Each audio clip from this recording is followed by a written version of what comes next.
My father-in-law looked me dead in the eye across that marble boardroom table and said the words that would change everything. "You're terminated, effective immediately." What he didn't expect was that 22 of the company's top performers would stand up, gather their belongings, and walk out right behind me. This is the story of how one moment of injustice became the catalyst for building something far greater than any of us could have imagined alone. Before we jump back in, tell us where you're tuning in from. And if this story touches you, make sure you're subscribed, because tomorrow, I've saved something extra special for you. The email arrived at 7:43 on a Tuesday morning. And looking back now, I should have known something was wrong the moment I saw the subject line. Mandatory board meeting, your attendance required 10 a.m. sharp. No context, no agenda attached, just a cold directive from Rebecca Chen, the executive assistant who had worked for my father-in-law for the past 15 years. Rebecca had always been cordial to me, even warm on occasion, but this message carried none of her usual pleasantries. There was no "Good morning, Maya," or "Hope you're doing well," that typically preceded her correspondence. Just the facts, stark and uninviting. I sat at my desk on the 14th floor of Hammond Technologies, watching the early morning sunlight filter through the floor-to-ceiling windows that overlooked downtown Seattle. The Space Needle punctured the horizon in the distance, and on clear days like this one, you could see Mount Rainier standing sentinel over the city. I had occupied this office for 3 years, ever since my promotion to Senior Director of Product Innovation. The walls were decorated with framed patents bearing my name, awards from industry conferences, and a photograph of our team celebrating the launch of the HT7 processor, the chip that had increased company revenues by 37% in a single fiscal quarter. My coffee had gone cold in its mug, a ceramic piece that my husband Ethan had given me on our second anniversary. To my brilliant wife, the inscription read on the bottom, words I used to trace with my finger during difficult days. Those difficult days had become more frequent lately, though the challenges weren't coming from the work itself. The projects were thriving, my team was exceeding every metric, and industry analysts were calling our recent product pipeline the most innovative in the semiconductor space. No, the difficulty was coming from somewhere far more personal and far more complicated. I had met Ethan Hammond 5 years ago at a technology conference in San Francisco. I was presenting a paper on next-generation chip architecture, and he was in the audience, the son of tech industry legend Richard Hammond, founder and CEO of Hammond Technologies. What started as a professional conversation about processing speeds and thermal efficiency evolved into dinner, then breakfast, then a whirlwind romance that seemed to defy every cynical bone in my body. Ethan wasn't like the other tech heirs I had encountered in my career. He was genuinely interested in the work, genuinely supportive of my ambitions, and genuinely kind in ways that had nothing to do with his last name or his trust fund. When he proposed to me on a rainy evening in Pike Place Market, surrounded by flowers and fishmongers and the smell of fresh coffee, I said yes without hesitation. I was in love with him truly and completely. The fact that his father owned the company where I had just been hired as a junior engineer was a complication we would navigate together, we assured each other. We would keep our relationship quiet at first, professional at work, and let my career speak for itself. When we finally went public with our engagement 8 months later, I had already earned 2 promotions on merit alone. My projects were successful, my peer reviews were exemplary, and my contributions to the company were documented and undeniable.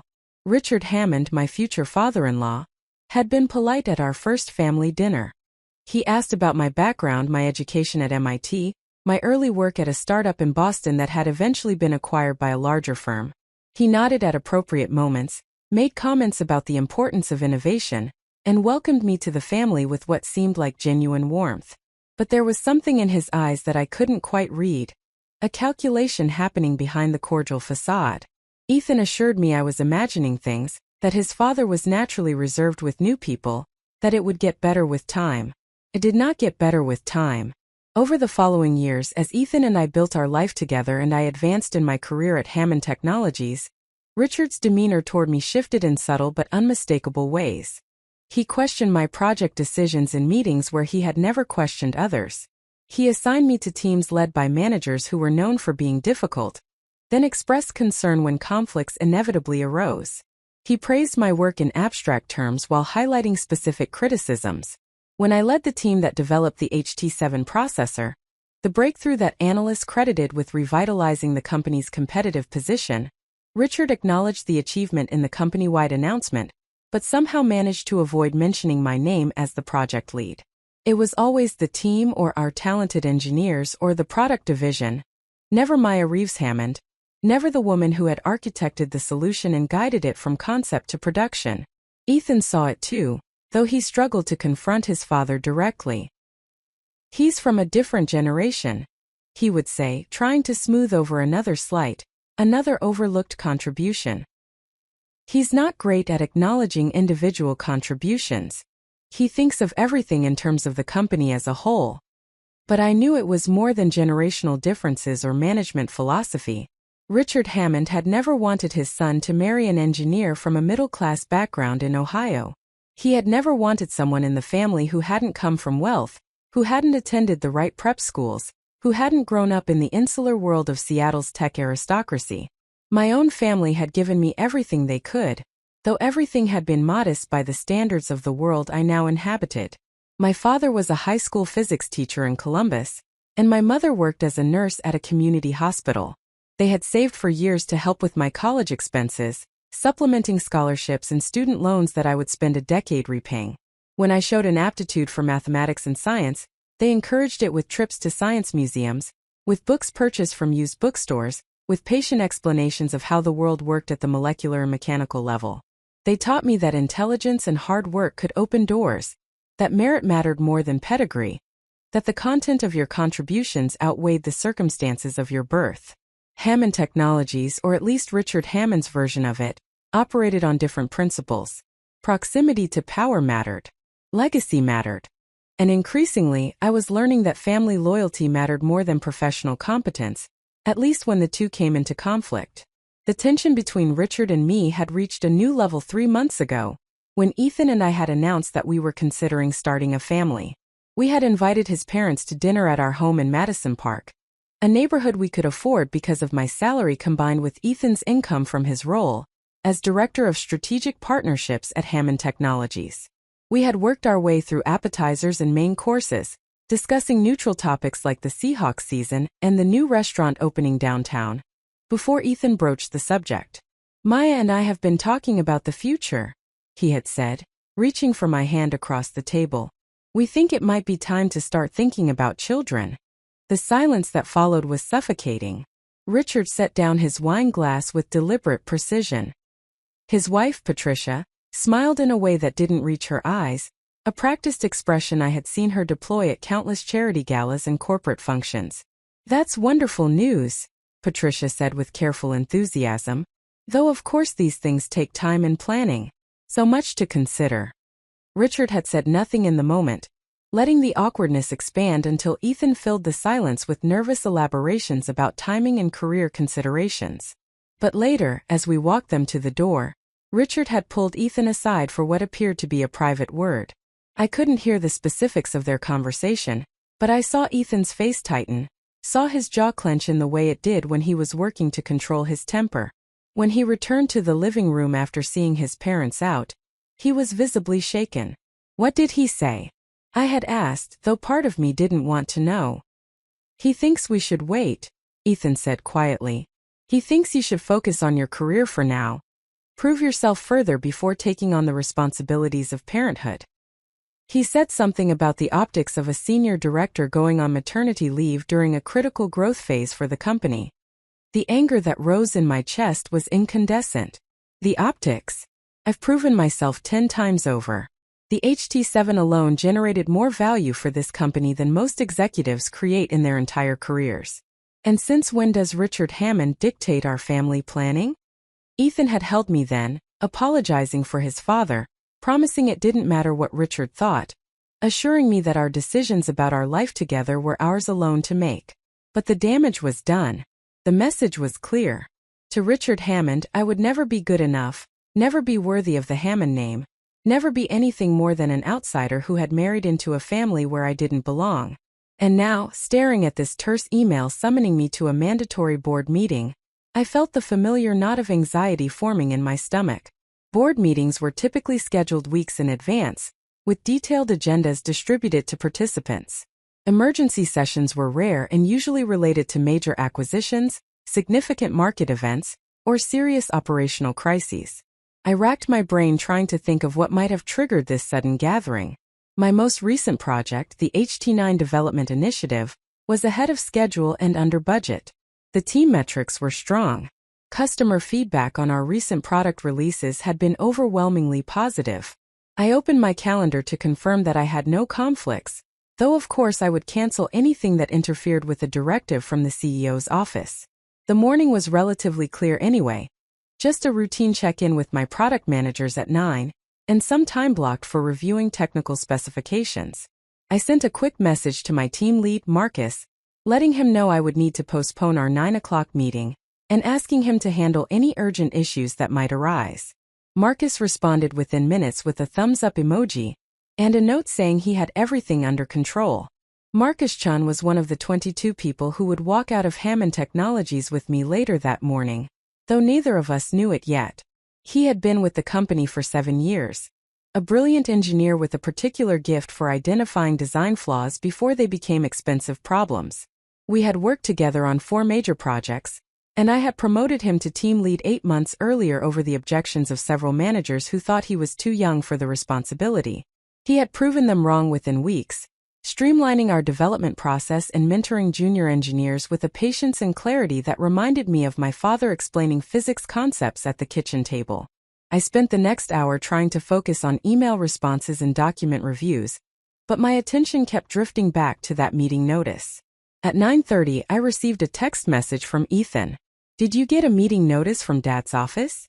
"I got one too. Any idea what this is about?" My husband's presence at the meeting made me feel marginally better. Whatever was happening, at least I wouldn't be facing it alone. I texted back. "No idea. Probably some strategic planning thing. See you there." His response was immediate. "Probably. Love you." "Love you too," I typed, adding a heart emoji before setting the phone aside. At 9:45, I gathered my laptop and a leather portfolio that contained a notebook and pen, the same tools I brought to every meeting. I checked my appearance in the small mirror I kept in my desk drawer, smoothing my dark hair back into its professional bun, and adjusting the collar of the navy blazer I had chosen that morning. I looked polished and composed, the picture of a senior executive ready for whatever the day might bring. The woman looking back at me from the mirror had no idea that her entire professional life was about to implode. The executive boardroom was located on the 22nd floor, accessible only via a private elevator that required keycard authentication. The ride up felt longer than usual, the silence of the elevator car amplifying my own breathing, and the muted rumble of the mechanical systems. When the doors opened, I stepped into a reception area decorated in the aggressive minimalism that characterized the executive floors. Everything was white marble and brushed steel, with carefully curated pieces of modern art positioned at strategic intervals. Rebecca looked up from her desk as I approached, and I saw something flicker across her face. Sympathy? Concern? It was gone before I could identify it with certainty. Preparing and narrating this story took us a lot of time, so if you are enjoying it, subscribe to our channel, it means a lot to us. Now back to the story. "Good morning, Maya," she said, her voice professionally neutral. "They're waiting for you in the main boardroom. You can go right in." "Thank you, Rebecca," I replied, noting the slight emphasis she had placed on the word waiting, as if my punctuality was somehow in question despite arriving 7 minutes early. I pushed open the heavy doors to the boardroom and stepped into a space designed to intimidate. The room was enormous, dominated by a table carved from a single piece of African blackwood that had reportedly cost more than most people's houses. The walls were glass on 2 sides, offering panoramic views of Seattle and the Sound beyond. On the interior walls hung portraits of Hammond Technologies' history. Richard as a young entrepreneur in the 1980s, early product prototypes, magazine covers celebrating the company's innovations, photographs of ribbon-cutting ceremonies and handshakes with presidents and prime ministers. Richard Hammond sat at the head of the table, his silver hair impeccably styled, his custom suit probably worth more than a month of my salary. He was 63 years old but looked younger, maintained through the kind of intensive self-care that required personal trainers, private chefs, and regular visits to exclusive wellness centers. His face was tanned and unlined, his posture erect, his entire bearing radiating the confidence of someone who had never heard the word no in any context that mattered. To his right sat James Whitmore, the chief financial officer, a man in his 50s with the pinched expression of someone perpetually concerned about shareholder value and quarterly earnings. To Richard's left was Sandra Park, the general counsel, whose presence immediately elevated my anxiety. Sandra only attended meetings when legal implications were significant. Across from them sat 3 other board members I recognized but didn't know well, representatives of the venture capital firms and investment groups that held significant stakes in Hammond Technologies. And at the far end of the table, looking nearly as confused as I felt, sat my husband Ethan. "Maya, please sit down," Richard said, gesturing to a chair positioned in a way that felt deliberately isolated from the cluster of power at his end of the table. I sat, setting my portfolio in front of me and folding my hands on top of it, a gesture I had learned conveyed attentiveness without defensiveness. "Thank you for coming on short notice," Richard continued, though his tone suggested this was a formality rather than genuine gratitude. "We have some matters to discuss that require immediate attention." I nodded, waiting for him to continue. Ethan caught my eye from across the table and offered a small, reassuring smile that did nothing to settle my nerves. Richard opened a leather folder in front of him and removed several pages of printed documents. He slid one set across the polished surface of the table toward me. "I'll get straight to the point. It has come to our attention that there are serious concerns about your performance and conduct as Senior Director of Product Innovation." The words hit me like a physical blow. Performance and conduct? I maintained my composure outwardly, but internally I was reeling. I picked up the document and began scanning its contents. It was a formal performance review, dated just 2 days earlier, filled with criticisms I had never heard before. Failure to meet project deadlines, inability to work collaboratively with team members, questions about the originality of technical contributions. Each accusation was more absurd than the last, and each was completely contradicted by the actual record of my work. "I don't understand," I said carefully, looking up from the document. "My most recent performance review was 8 weeks ago, and it was exemplary.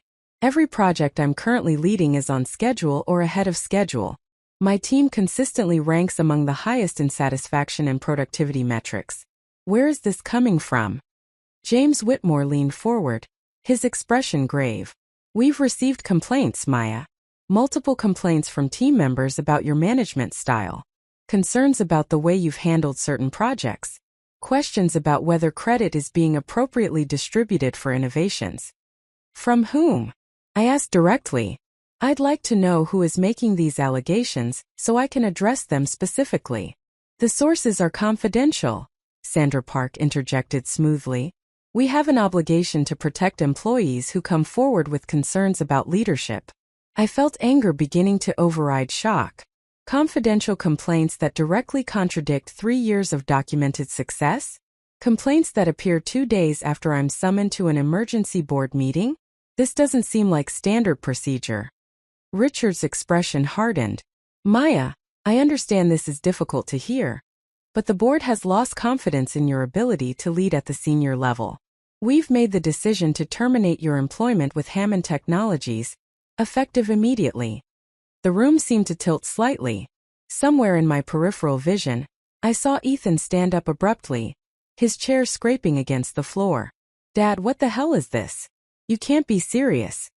"Sit down, Ethan," Richard said without looking at his son. "This is a business decision based on business concerns."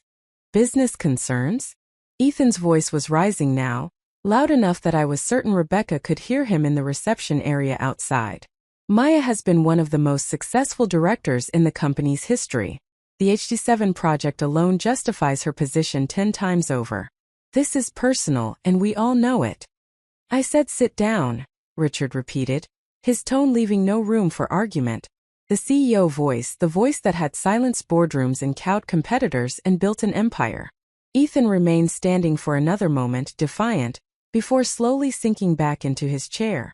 I watched this exchange with a strange sense of detachment, as if I were observing a scene in a film rather than living through it myself. I turned my attention back to Richard, forcing my voice to remain steady. I assume I have the right to appeal this decision? To present evidence contradicting these allegations? To face my accusers? There is no appeal process for executive-level terminations, Sandra Park said. The board's decision is final. You'll be provided with a severance package in accordance with your employment contract. We'll need you to gather your personal belongings from your office today and return all company property, including your laptop, key cards, and any documents or materials related to Hammond Technologies projects. The humiliation was calculated and complete. Not just fired but escorted from the building like a criminal. Not just terminated, but denied any opportunity to defend myself or salvage my reputation. I looked down at the fabricated performance review, at the lies printed on company letterhead, and something crystallized inside me. This wasn't about performance or complaints or leadership concerns.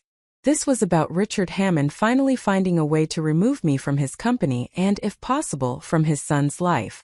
I stood up slowly, maintaining eye contact with my father-in-law. This is a mistake, I said quietly. Not just morally but strategically. You're not just losing me today.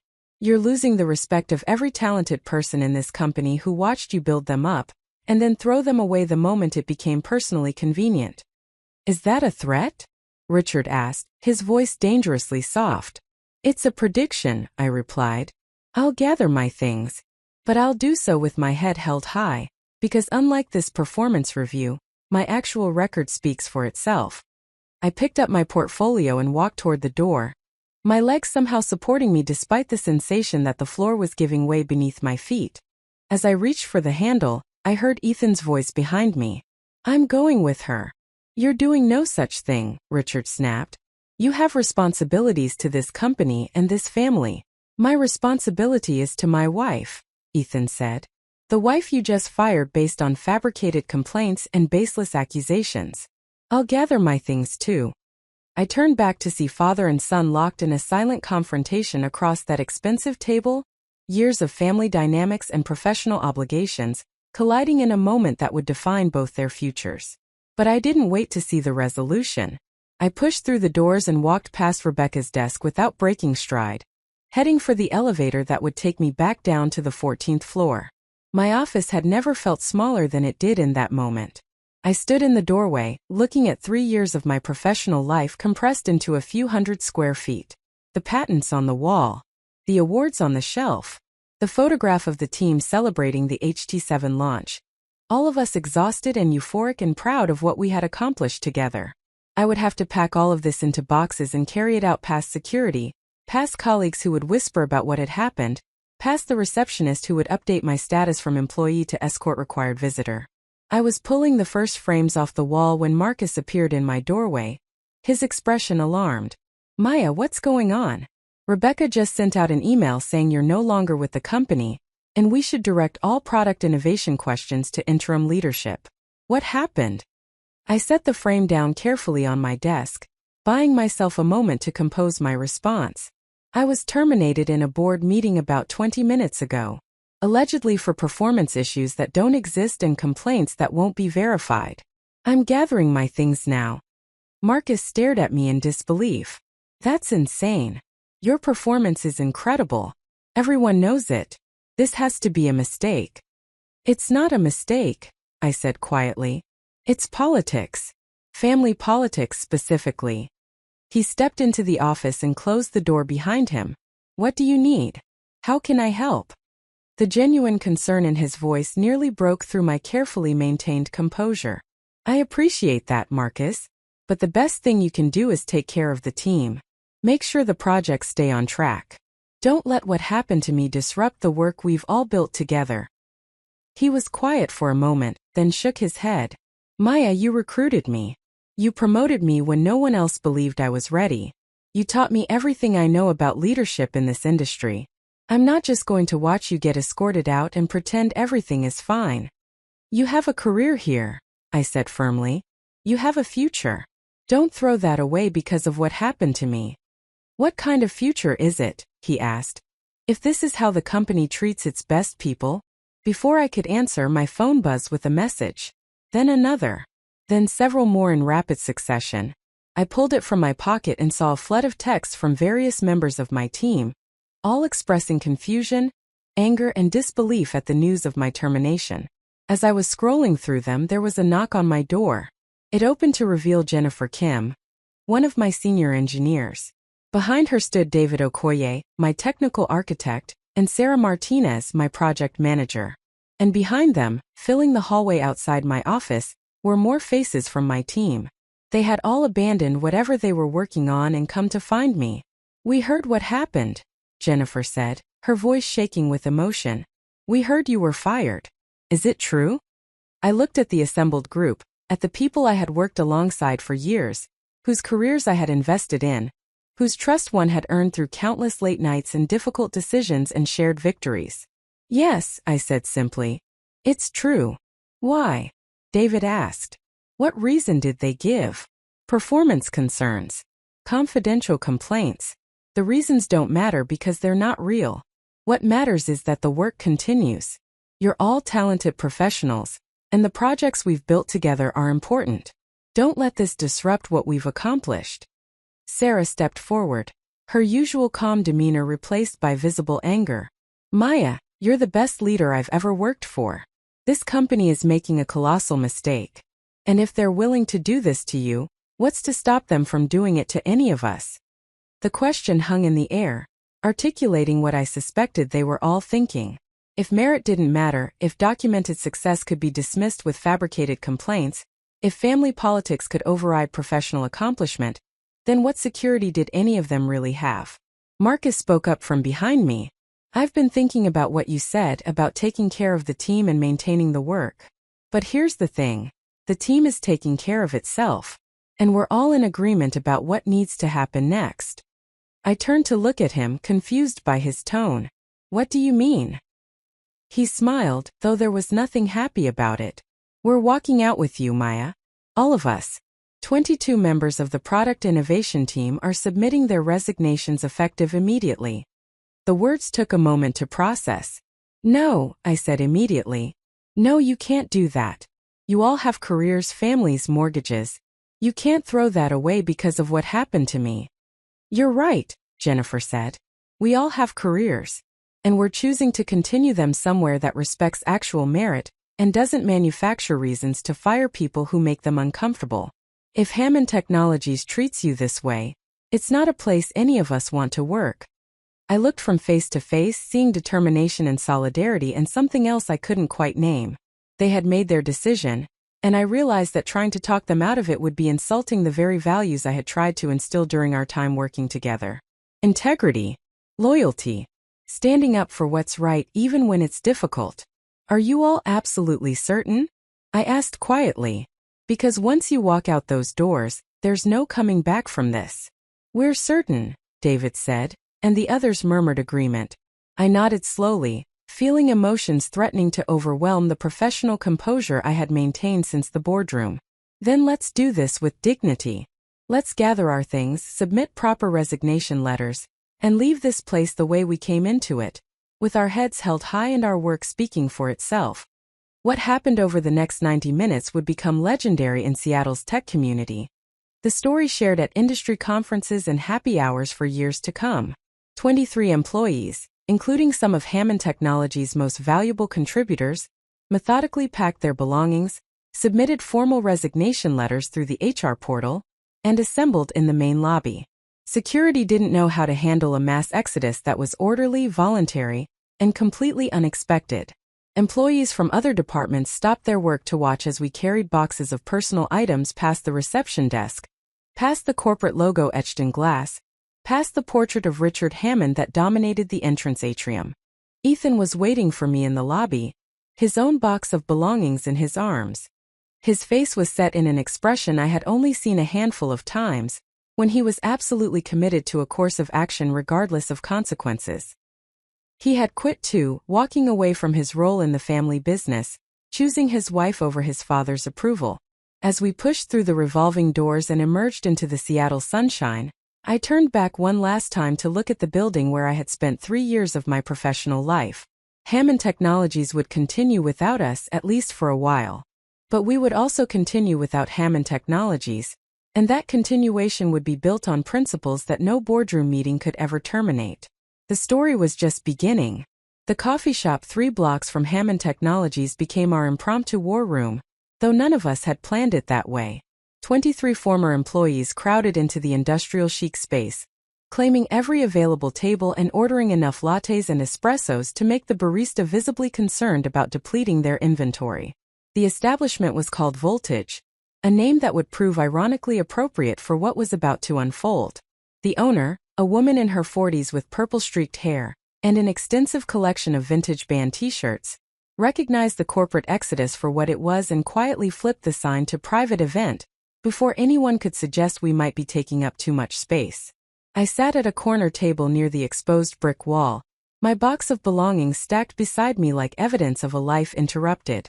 Ethan occupied the chair to my right, his hand resting on my knee under the table in a gesture of solidarity that I found simultaneously comforting and heartbreaking. He had sacrificed his relationship with his father for me, had walked away from a company that bore his family name, had chosen principle over privilege in a way that would reverberate through every family gathering and holiday celebration for years to come. The weight of that decision pressed down on both of us, unspoken but omnipresent.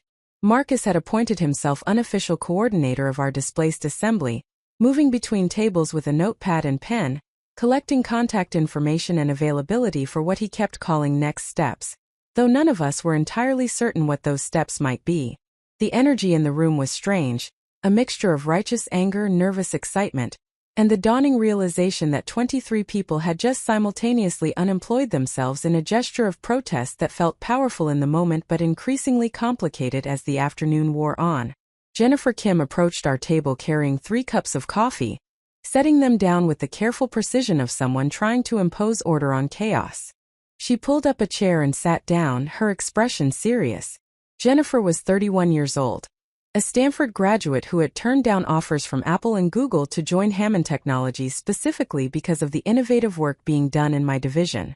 She had a young daughter at home and a mortgage on a modest house in Ballard. The stakes of her decision to walk out were not abstract. "We need to talk about what happens next," she said without preamble.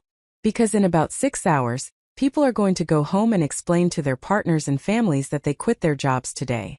And while the gesture was powerful and I don't regret it for a second, we need a plan that goes beyond moral victory." She was absolutely right, and I appreciated her directness. Leadership in crisis requires confronting uncomfortable realities, rather than retreating into comfortable platitudes. I took a sip of the coffee she had brought me, buying myself a moment to organize my thoughts. "You're right," I acknowledged. Walking out made a statement, but statements don't pay rent or fund retirement accounts. I think we need to be realistic about what we're facing. Hammond Technologies is a major player in this industry, and Richard Hammond has significant influence. He can make it difficult for any of us to find equivalent positions at competing firms. David Okoye had joined us at the table, pulling up another chair in the growing circle of senior team members who were emerging as the core decision-making group. David was 34, originally from Lagos, and had come to the United States on a graduate fellowship that had eventually led to his role as technical architect at Hammond Technologies. His wife was a physician completing her residency at Swedish Medical Center, and they were in the process of adopting a child through an agency that required proof of stable employment and income. "Richard Hammond's influence is significant but not absolute," David said thoughtfully. "The tech industry in Seattle is extensive. Amazon, Microsoft, smaller firms, startups, consulting practices. There are options beyond Hammond Technologies. And honestly, any company worth working for will recognize that we left for principled reasons." Sarah Martinez, my former project manager, had been listening from the adjacent table and now turned to join our conversation. Sarah was 42, a single mother of 2 teenagers, and had spent 15 years building her career in project management across various tech companies before joining Hammond Technologies. She had more experience navigating corporate politics than most of us combined, and her perspective carried weight. "The question is not whether we can find other jobs," Sarah said. "Most of us probably can, given our skills and track records. The question is whether we want to simply disperse into the existing ecosystem or whether we want to do something different. Something that makes this walkout mean something beyond just a dramatic exit." Her words hung in the air, crystallizing a possibility that had been forming in the back of my mind since we had left the Hammond Technologies building. I had spent the past several hours in a state of shock and anger, processing the betrayal and humiliation of my termination. But underneath those immediate emotions, something else was emerging. A recognition that this moment, as painful and disruptive as it was, might also be an opportunity. "You're suggesting we start our own company," I said quietly. Sarah met my eyes and nodded. "I'm suggesting that 23 talented people who just walked away from secure positions might have done so not just to make a statement but because they believe in something worth building. We have engineers, project managers, technical architects, and a former senior director who led some of the most successful product innovations in recent industry history. That's not just a workforce. That's a founding team." The idea was audacious and terrifying in equal measure. Starting a company required capital, infrastructure, legal framework, customer relationships, and a tolerance for risk that was easier to romanticize in entrepreneurship books than to actually live through. I had spent my entire career as an employee, moving up through established organizational structures, working within systems that already existed. The thought of creating something from nothing, of being responsible not just for my own livelihood, but for the livelihoods of 22 other people who had trusted me enough to follow me out the door, was overwhelming. But it was also compelling in a way I had not anticipated. Richard Hammond had built Hammond Technologies from a garage startup to a billion-dollar enterprise over the course of 30 years.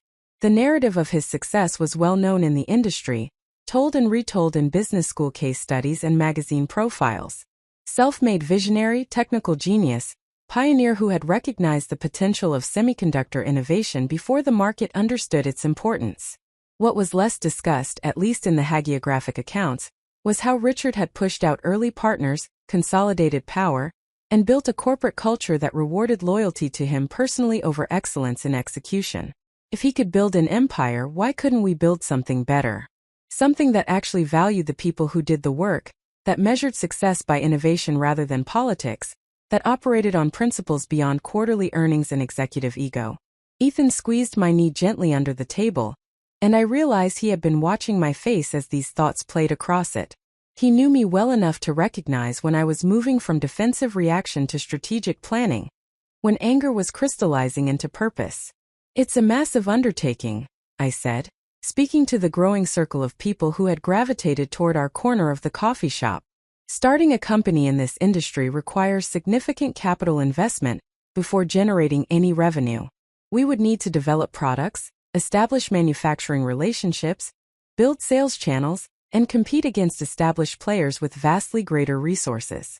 The failure rate for tech startups is extraordinarily high, and most of us have financial obligations that make that risk personally significant." Marcus had been standing nearby, listening to the conversation while simultaneously monitoring the broader mood in the room. He stepped closer now, his expression thoughtful. "All of that is true. But consider what we have going for us. We're not a random collection of entrepreneurs with an untested idea. We're a proven team with a track record of successful execution. We've already worked together. We understand each other's strengths and weaknesses, and we've demonstrated that we can deliver innovative products under pressure. That's worth something to investors."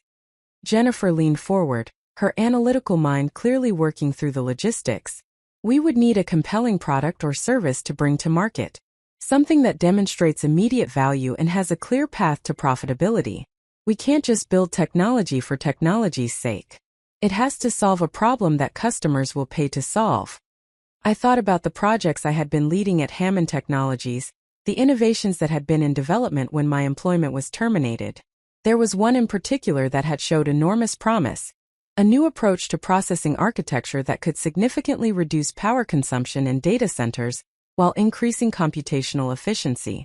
I had been in the early research phase, exploring patent possibilities and preliminary designs.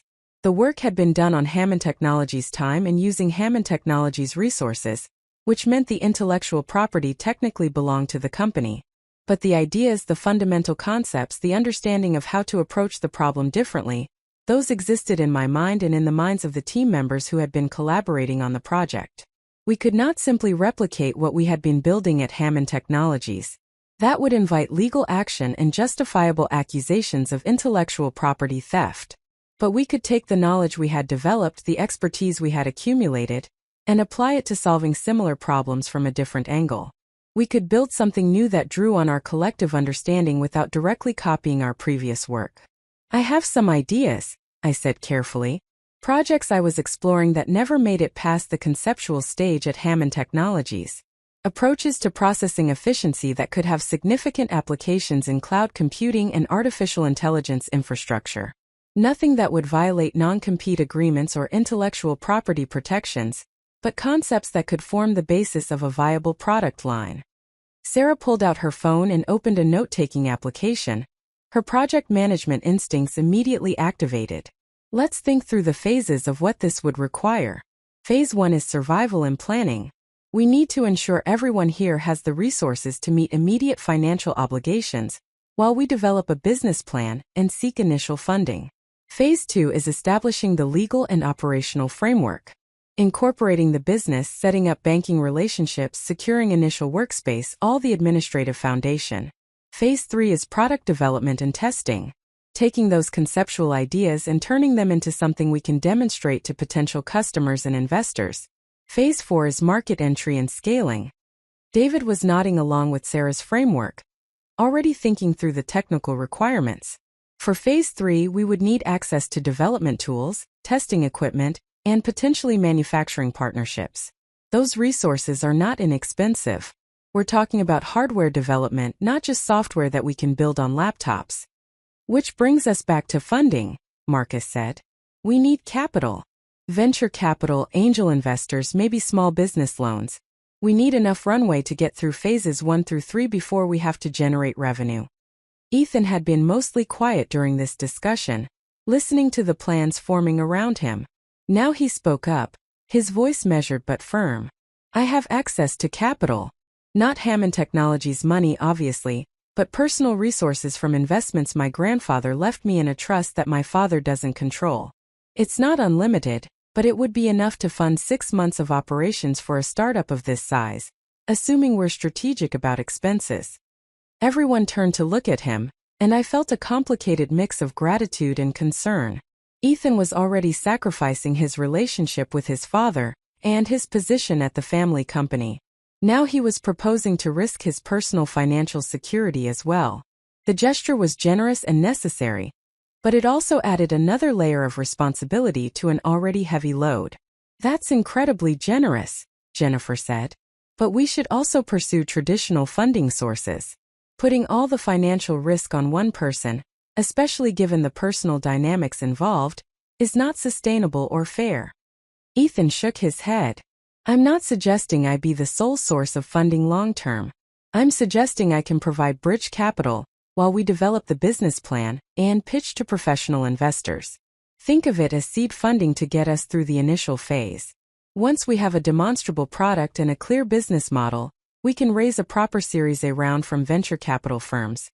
The conversation continued for another 2 hours, growing more detailed and practical as the initial shock of the day gave way to planning and problem-solving. People broke into smaller groups to discuss specific aspects of what a new company would require.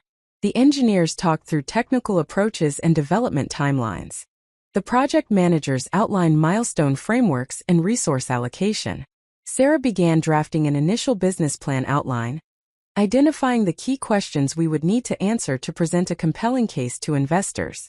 I found myself moving between groups, listening to discussions, offering input where relevant, and gradually recognizing that leadership in this new context would be different from leadership at Hammond Technologies.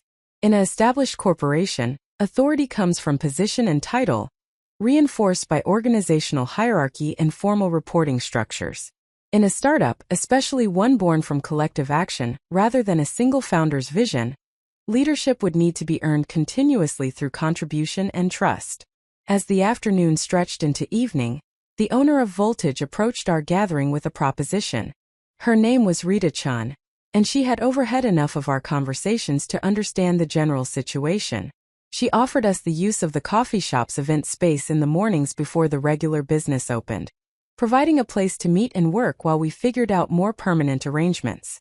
She had started Voltage 7 years earlier after leaving a corporate marketing job that had slowly crushed her creativity and spirit. She understood what it meant to walk away from security in pursuit of something more meaningful. "I can't help with funding or technology," Rita said as the group prepared to disperse for the evening. "But I can provide coffee and space and the kind of support that comes from someone who has been where you are. Small businesses succeed when we help each other. Consider this my contribution to whatever you're building."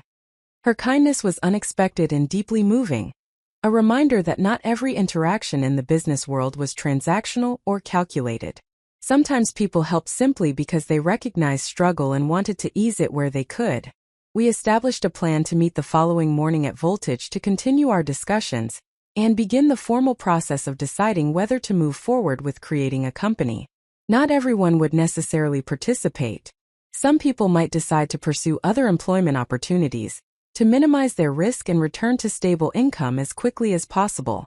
That was understandable and reasonable, and no one would be judged for making that choice. But for those who wanted to be part of building something new, we would start developing the framework the next day. As the group began to leave, carrying their boxes of belongings and their newly uncertain futures, Ethan and I remained at our corner table. The coffee shop was nearly empty now. Just Rita cleaning up behind the counter, and a couple of customers working on laptops near the window. The sunset was painting the Seattle sky in shades of orange and purple, the kind of beautiful evening that seemed incongruous with the upheaval of the day. "Are you okay?" Ethan asked quietly, the first time we had really been alone since the boardroom meeting that morning. I considered the question honestly. Was I okay? I had been fired from a job I loved, humiliated in front of board members and my own husband, forced to carry my belongings out of a building where I had invested 3 years of my professional life. My reputation had been attacked with fabricated complaints, and my father-in-law had made clear that I would never be good enough to be part of his family in any way that mattered to him. By most measures, I was not okay. But I had also witnessed 22 colleagues choose integrity over security, had seen the possibility of building something better than what we had left behind, and had spent the afternoon surrounded by people who valued the same principles I did. I had a husband who had chosen me over his father's approval, friends who had demonstrated loyalty in the most concrete way possible, and the freedom to pursue a path that was not constrained by corporate politics or family dynamics. "I don't know if okay is the right word," I said finally, "but I think I might be something better than okay. I think I might be free." Ethan smiled, a genuine expression that reached his eyes in a way I had not seen in months. The tension that had characterized his interactions at Hammond Technologies, the constant navigation between being a good employee and a supportive husband, had dissolved. He was no longer trying to be loyal to both his father and his wife simultaneously, no longer torn between competing obligations. "My father is going to be furious," he said, though his tone was more observational than concerned. "Losing you was embarrassing. Losing me was a betrayal. Losing 23 key employees from the Product Innovation Division is going to have serious operational consequences. The board will have questions. Investors will have concerns. His reputation for leadership will take a hit. Do you regret it?" I asked. "Walking out with me?" He did not hesitate. "Not for a second. I regret that it took me so long to stand up to him. I regret every time I explained away his treatment of you or asked you to be patient or told you it would get better. I regret prioritizing his approval over your dignity. But walking out of that building with you?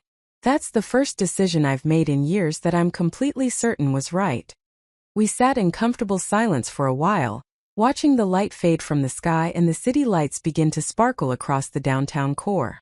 Tomorrow we would start the difficult work of building something new, of converting collective anger into constructive action, of proving that the principles we claimed to value were worth the sacrifices we had made to honor them.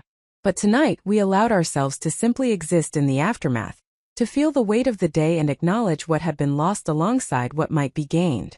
My phone buzzed with an incoming call, and I glanced at the screen to see my mother's number. News traveled fast, apparently, though I was not sure how she had already heard about the day's events. I answered, putting the phone to my ear and preparing for the conversation I knew would be emotional and probably involve some degree of maternal concern about my decision-making.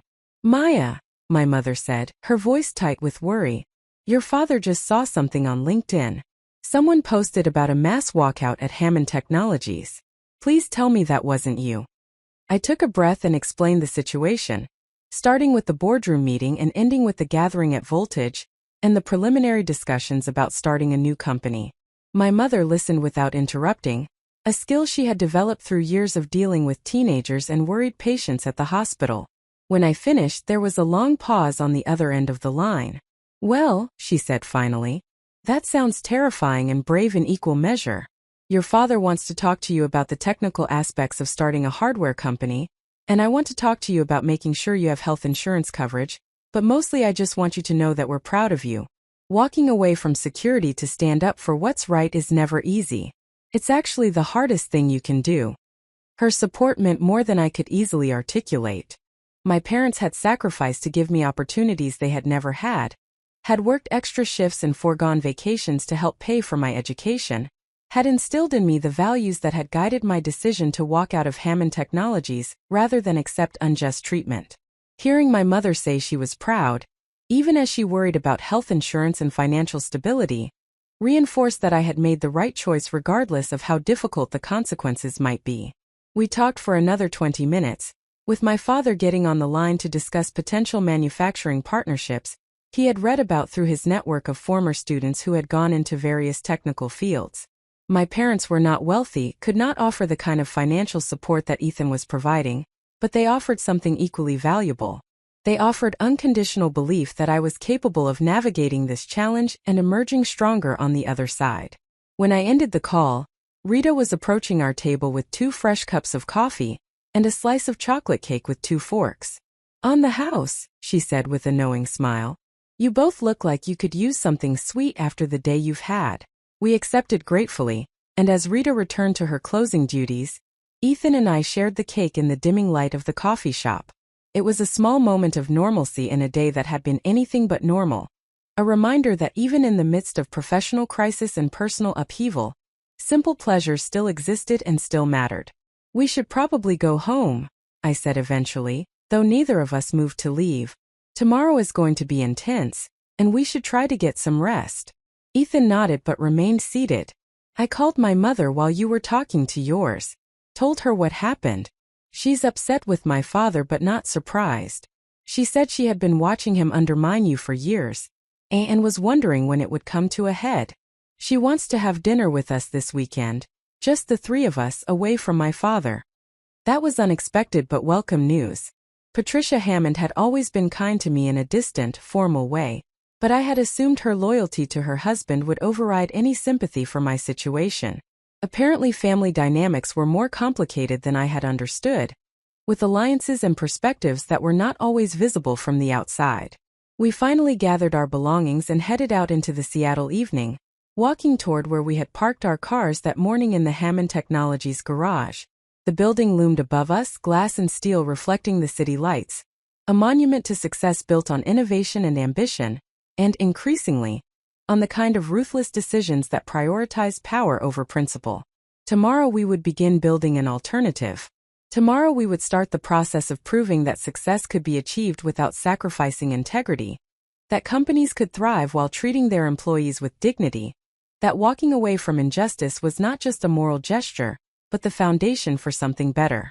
But tonight we would go home to the house we shared in Madison Park, to the life we had built together, and we would rest in the knowledge that whatever came next, we would face it together and according to values that we could defend without qualification or compromise.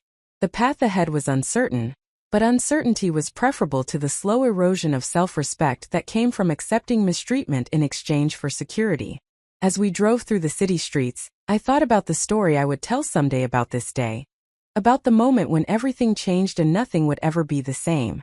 It would be a story about betrayal and loyalty, about family conflict and professional solidarity, about the courage required to walk away from what is familiar in pursuit of what is right. But more than anything, it would be a story about 23 people who chose principle over convenience and discovered that the most valuable thing they could build was not a product or a company, but a community bound by shared values and mutual respect.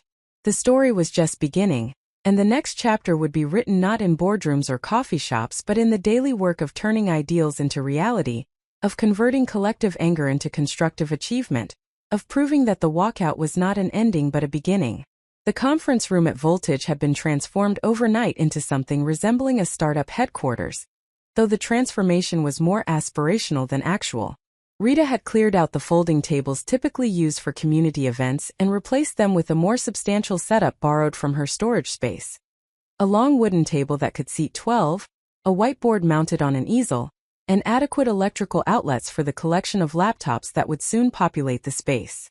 The morning light filtered through the storefront windows, illuminating dust particles that danced in the air, and lending the scene an almost dreamlike quality that seemed appropriate for a venture built on equal parts determination and uncertainty.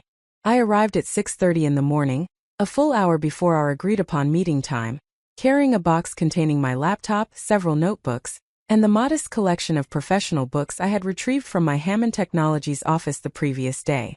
Ethan had offered to come with me, but I had suggested he use the morning to begin the process of establishing the legal framework for what we were planning to build. He had contacts at several Seattle law firms that specialized in startup formation, and we needed expert guidance on incorporation, equity distribution, and intellectual property protections before we could move forward with any substantive work. Rita was already in the main cafe area, preparing the espresso machines for the day ahead.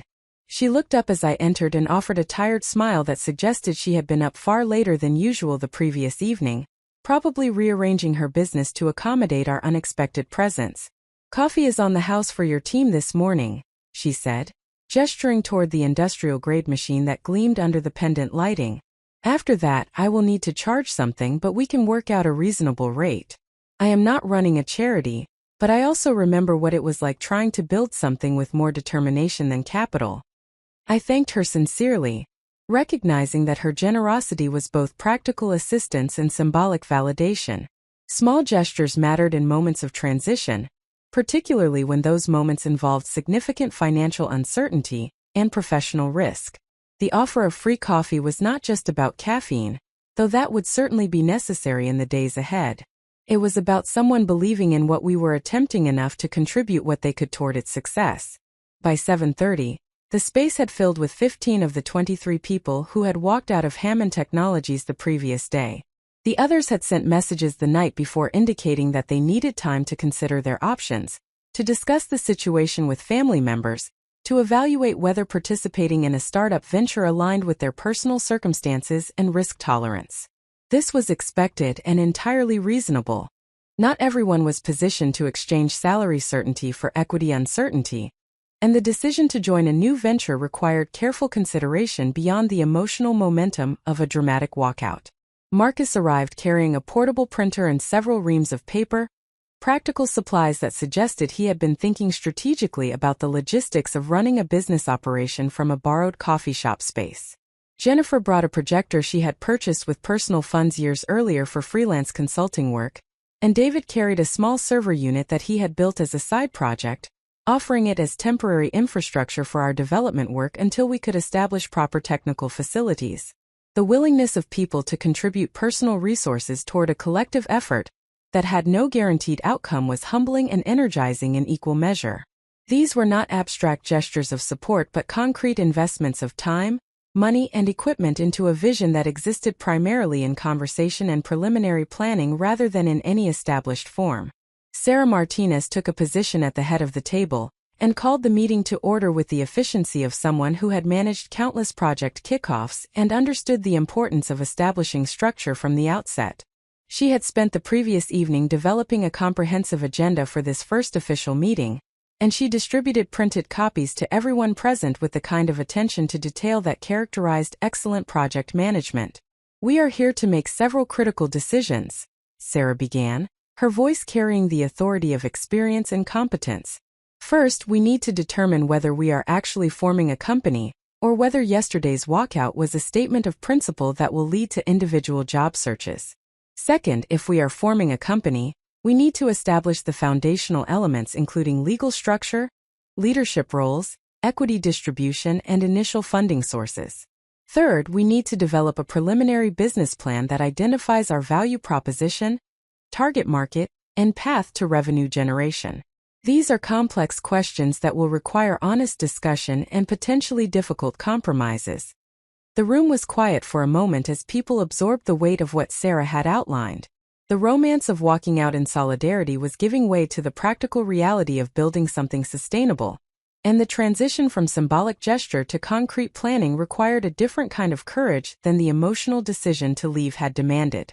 Marcus spoke first, his voice thoughtful and measured. I think we need to acknowledge that not everyone who walked out yesterday may choose to participate in forming a new company. Some people may decide to pursue opportunities at other established firms, and that decision should be respected without judgment. What we need to determine right now is whether enough of us are committed to moving forward to create a viable founding team. Jennifer nodded in agreement. I propose we go around the table and have each person state their level of commitment. Not binding contracts at this stage, but honest assessments of whether people are willing to exchange their current job security for the uncertainty of a startup venture. We need transparency about where people stand before we invest more energy in planning. The suggestion was practical and necessary, though I could see apprehension on several faces as people prepared to articulate commitments that would have significant consequences for their professional and personal lives. Sarah began the process, speaking first to establish the model for how these declarations might be framed. I am committed to moving forward with forming a new company, Sarah stated clearly. I have enough savings to support myself for approximately 4 months without salary, after which I would need to be drawing at least partial income from the venture or seeking alternative employment. I am willing to contribute my project management expertise and dedicate full-time effort to the endeavor during that window. I understand the risks and believe the potential rewards, both financial and professional, justify those risks. Her statement established a template that balanced commitment with realistic assessment of constraints, acknowledging both enthusiasm for the venture and honest evaluation of personal limitations. Others followed in turn, each person articulating their position with varying degrees of certainty and various timelines for how long they could sustain themselves without traditional income. Marcus committed fully, noting that his spouse had stable employment that could support their household for approximately 6 months while he worked without salary. Jennifer expressed strong commitment but acknowledged that as a single parent, she would need to begin drawing at least partial income within 3 months to meet her financial obligations. David committed enthusiastically, explaining that his wife's medical residence salary, while modest, provided enough stability for them to manage on a tight budget for the near term. By the time we had completed the circuit of the table, 12 people had committed to full participation in forming a new company, with varying timelines for when they would need to transition from equity-only compensation to actual salary. 3 others expressed interest in contributing on a part-time consulting basis while pursuing other employment opportunities, a hybrid approach that would allow them to remain involved without bearing the full risk of the venture. This brought our core team to 12 full-time members plus 3 part-time contributors, a substantial founding group with diverse skills spanning engineering, project management, technical architecture, and business operations. I had been taking notes throughout these declarations, and I now reviewed what we had established. 12 people willing to work full-time for equity and deferred compensation, with the understanding that we needed to reach revenue generation or secure significant external funding within 3 to 6 months to sustain operations. 3 additional people willing to contribute specific expertise on a consulting basis. Ethan's commitment to provide bridge funding for approximately 6 months of lean operations. A borrowed workspace and donated coffee from Rita. Laptops and personal equipment contributed by various team members. The raw materials of a company, if not yet the actual structure or product that would define it. We have the people and the preliminary resources, I said, looking up from my notes. Now we need to address the harder questions. What exactly are we building, and why would anyone pay us for it? This was the central challenge that would determine whether our venture succeeded or failed, regardless of how talented the team might be, or how principled our motivations. The technology industry was littered with well-intentioned startups that had collapsed because they built products nobody wanted or solved problems that did not actually exist in the market. We needed to identify a genuine need, develop a solution that addressed that need better than existing alternatives, and create a path to monetization that would sustain operations and eventually generate returns for the people who were investing their time and careers in this endeavor. David pulled out his laptop and connected it to the projector Jennifer had set up, displaying a presentation he had apparently prepared overnight. The first slide showed a simple diagram of data center architecture, highlighting the processing units that form the computational core of cloud computing infrastructure. I have been thinking about the work Maya was leading on processing efficiency before we left Hammond Technologies, David began. The fundamental challenge in modern data centers is the relationship between computational power and energy consumption. As processing demands increase, particularly with artificial intelligence and machine learning applications, the energy costs of running large-scale data centers have become economically significant and environmentally problematic. Companies are spending billions on electricity and cooling systems to support their computational infrastructure. He advanced to the next slide, which showed energy consumption statistics for major cloud computing providers. The numbers were staggering, representing not just financial costs, but also significant environmental impact in terms of carbon emissions and resource utilization. Any solution that could meaningfully reduce these costs while maintaining or improving processing capabilities would have enormous market value. Maya had been exploring architectural approaches that could reduce energy consumption by 15 to 20%, while actually increasing processing efficiency through better resource allocation and thermal management, David continued. Obviously, the specific designs we were developing at Hammond Technologies are their intellectual property, and we cannot simply replicate that work. However, the underlying principles, the understanding of where inefficiencies exist in current architectures, and the knowledge of how to approach these problems differently, those things exist in our collective expertise and are not subject to intellectual property restrictions. Jennifer was following David's presentation intently, and I could see her analytical mind working through the implications. So you are proposing that we develop a new processing architecture that applies similar principles to what we were exploring at Hammond Technologies, but implements them in a different way that does not infringe on their patents or proprietary designs. Exactly, David confirmed. We build something new that draws on our understanding of the problem space without copying specific solutions we developed for our former employer. It is a difficult balance to maintain, but it is legally and ethically defensible if we are careful about documentation and can demonstrate independent development. Marcus raised a practical concern. Developing new processing architecture requires significant capital investment. We would need to design the chips, prototype them, test them extensively, and then establish manufacturing relationships to produce them at scale. We are talking about millions of dollars in development costs before we could bring a product to market. How do we fund that timeline with the resources we have available? The question was valid and represented the central challenge of hardware-focused startups compared to software ventures that could often be developed with minimal capital investment. Chip design and manufacturing existed in a different economic reality, one that required substantial upfront investment and long development timelines before generating any revenue. Sarah had been thinking through this challenge and now offered a potential approach.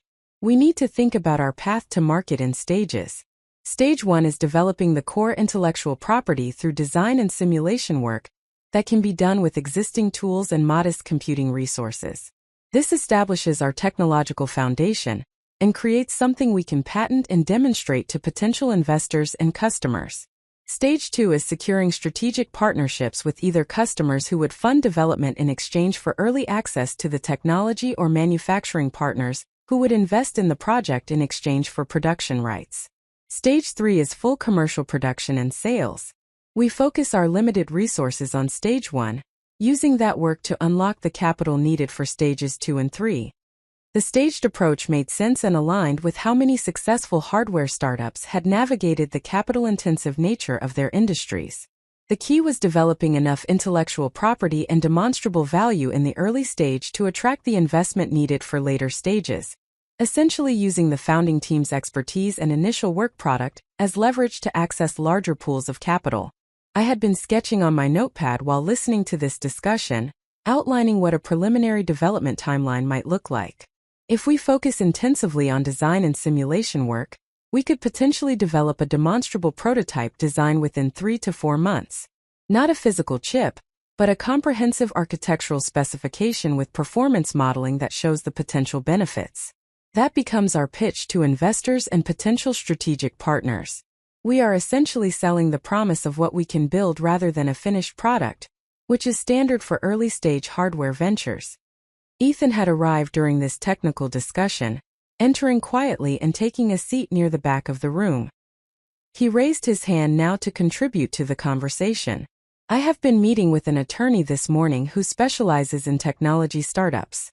He has agreed to help us with incorporation documents and initial legal framework at a reduced rate, with the remainder of his fees deferred until we secure external funding. He recommended we incorporate as a Delaware C corporation, which is standard for technology companies that plan to seek venture capital investment. He can have the basic formation documents ready within a week. This was encouraging news, representing real progress toward establishing the legal foundation needed to operate as an actual business entity, rather than an informal collective. The choice of Delaware incorporation was indeed standard practice for startups, offering favorable corporate law and a well-established legal framework that investors understood and trusted. Sarah updated her notes to reflect this development. So our immediate action items are as follows. First, finalize incorporation with Ethan's attorney contact and establish the legal entity.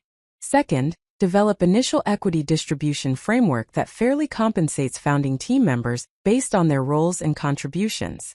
Third, begin intensive work on the processing architecture design, focusing on creating demonstrable intellectual property that we can patent and pitch to investors.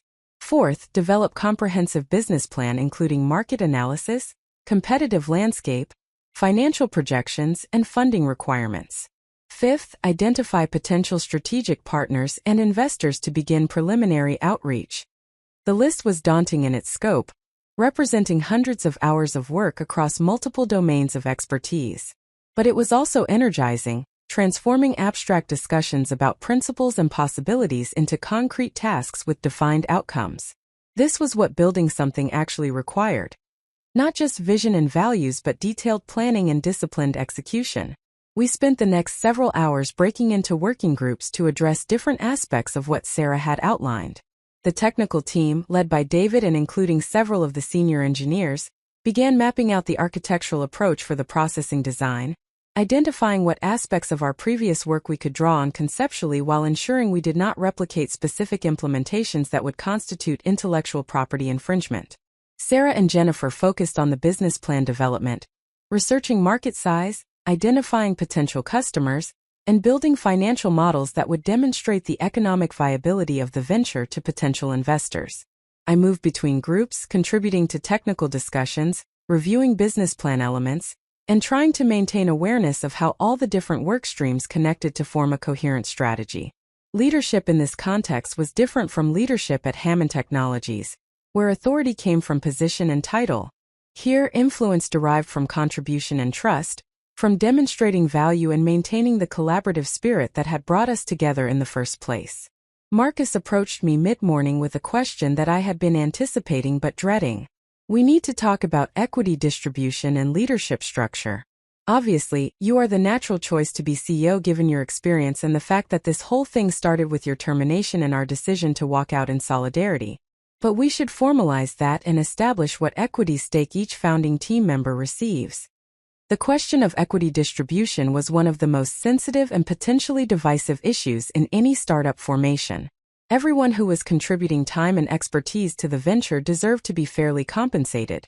But determining what constituted fair compensation when dealing with ownership stakes in a company that had no established value was inherently subjective and prone to disagreement.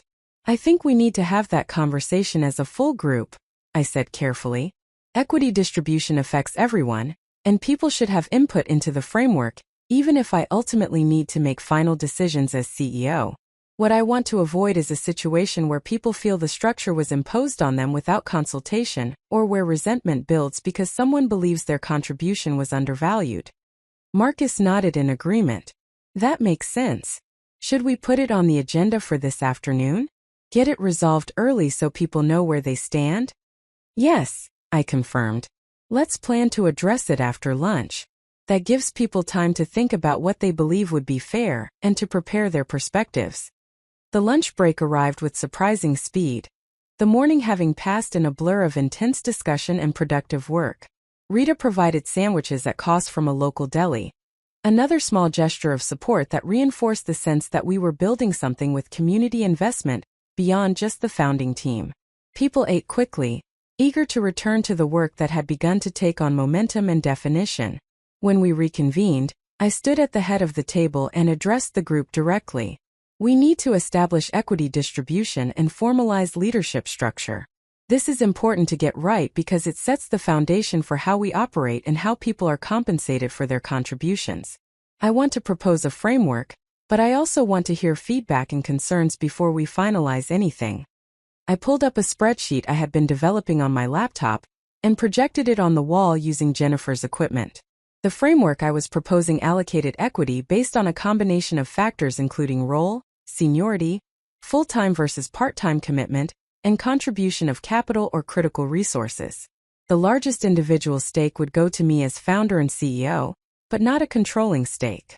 I was proposing 15% for my position, with significant allocations for other senior contributors like David, Marcus, Jennifer, and Sarah.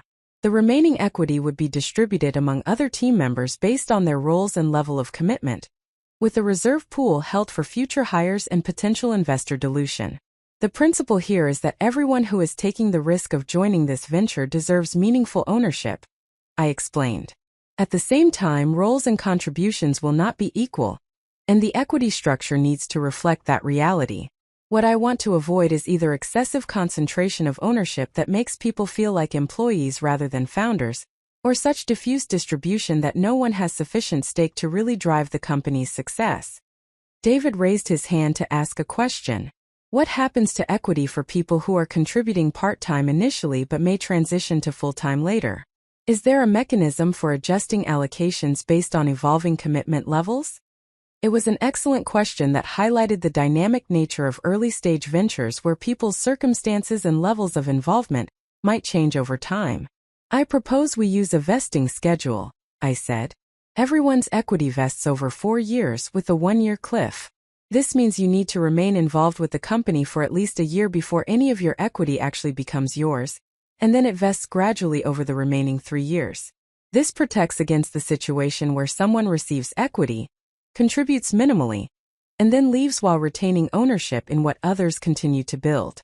It also allows us to adjust roles and allocations as the company evolves.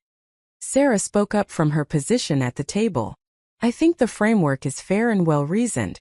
My only suggestion would be to establish clear criteria for how future equity might be granted to key hires or advisors so we maintain consistency in how we value different contributions. Several others nodded in agreement, and after another 30 minutes of discussion and minor adjustments to the proposed allocations, we reached consensus on the equity structure.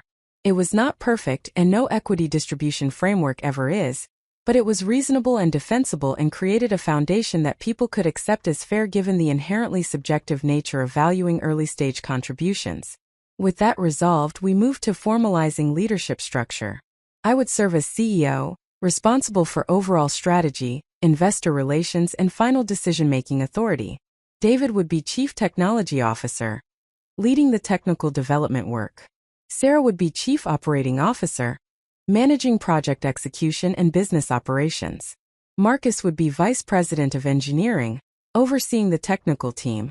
Jennifer would lead product development, ensuring our designs aligned with market needs. Ethan, given his background in strategic partnerships and his capital contribution, would serve as Chief Strategic Officer, focusing on business development and investor relations alongside me. The structure was lean compared to a traditional corporate hierarchy, but that was appropriate for a startup where everyone needed to wear multiple hats and contribute across different functional areas. As we grew and added team members, we would develop more specialized roles, but for now we needed flexibility and broad capability more than narrow expertise. By late afternoon, we had made remarkable progress. We had a committed founding team of 12 full-time members plus 3 part-time contributors. We had an equity distribution framework that everyone had agreed to. We had established leadership roles and reporting structure. We had begun substantive work on both the technical design and the business plan. And we had a name suggested by one of the junior engineers and adopted after a brief discussion. Catalyst Technologies, reflecting both our origins as a catalyst that sparked change at Hammond Technologies and our mission to catalyze efficiency improvements in computing infrastructure. Rita approached our group as we were preparing to wrap up for the day, holding a bottle of champagne that she had apparently been saving for some special occasion. I do not know if you drink, she said with a warm smile, but I think today deserves some kind of celebration. You went from unemployed protesters to actual company founders in approximately 12 hours. That is worth acknowledging. She was right, and her gesture provided a moment to step back from the intensity of planning and simply recognize what we had accomplished. We shared the champagne in small servings using the coffee shop's mismatched mugs, toasting to Catalyst Technologies and to the collective courage that had brought us to this point. As people began to leave for the evening, carrying laptops and notebooks and the beginnings of what would become a functioning business, I remained behind to help Rita clean up the conference space and return it to its normal configuration. She waved away my assistance but seemed to appreciate the gesture of respect for her generosity. You know what I remember most about starting Voltage? Rita said as we folded chairs and stacked tables. It was not the fear of failure or the stress of financial uncertainty, though there was plenty of both. It was the incredible clarity of purpose that came from building something that reflected my actual values rather than just pursuing security or status. That clarity made everything else manageable, even the hard parts. Her words resonated deeply with my own experience of the past 2 days. The termination from Hammond Technologies had been painful and humiliating, but it had also been clarifying in exactly the way Rita described. I no longer needed to navigate the complexity of working for someone who would never truly respect or value my contributions. I no longer needed to watch my husband struggle with divided loyalties between his father and his wife. I no longer needed to accept treatment that violated my sense of dignity in exchange for a salary and a title. Walking out had been frightening, but building something new was energizing in a way that climbing someone else's corporate ladder had never been. The risk was greater certainly, but so was the potential reward, and not just in financial terms. We were creating something that could operate according to principles we actually believed in, that could treat people with genuine respect, that could succeed by being excellent rather than by being politically connected.